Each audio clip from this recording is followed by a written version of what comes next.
భోగికి ఏం చేస్తారో తెలుసా? భోగికి ముందున్నటువంటి నెల రోజులు కూడా కన్నెపిల్లలందరితోటి కూడా గొబ్బెమ్మల్ని చేయిస్తారు. గొబ్బెమ్మ అన్న మాటకు అర్థం ఏమిటంటే లక్ష్మి యొక్క ఉపాసన అని అర్థం. వాళ్ళు చిన్నపిల్లలు కాబట్టి వాళ్ళు పెద్ద పెద్ద శాస్త్రాలతో చేయడం సాధ్యం కాదు కాబట్టి ఆవు పేడతోటి ముద్దలు చేయిస్తారు. ఎందుకు ఆవు పేడతో చేయించడం అంటే మహాభారతం అనుశాసనిక పర్వంలో ఈ విషయం గురించి మాట్లాడతారు. లక్ష్మీ స్థానం గురించి. లక్ష్మి గోవుల దగ్గరికి వెళ్ళి అడిగింది, మిమ్మల్ని అందరూ పూజిస్తారు, నాకు మీలో స్థానం ఇవ్వండి అని అడిగింది. గోవులన్నాయి, నువ్వు చించిల లక్ష్మివి, వెళ్ళిపోతూ ఉంటావు, మా దగ్గర వద్దన్నాయి.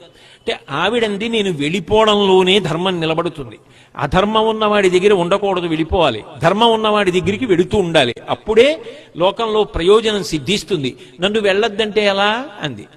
అంటే అవన్నాయి, అయితే మా మల విసర్జన స్థానమునందు నువ్వు ఉండు, మేము విడిచిపెట్టిన మలమునందు నువ్వు ఉండన్నాయి.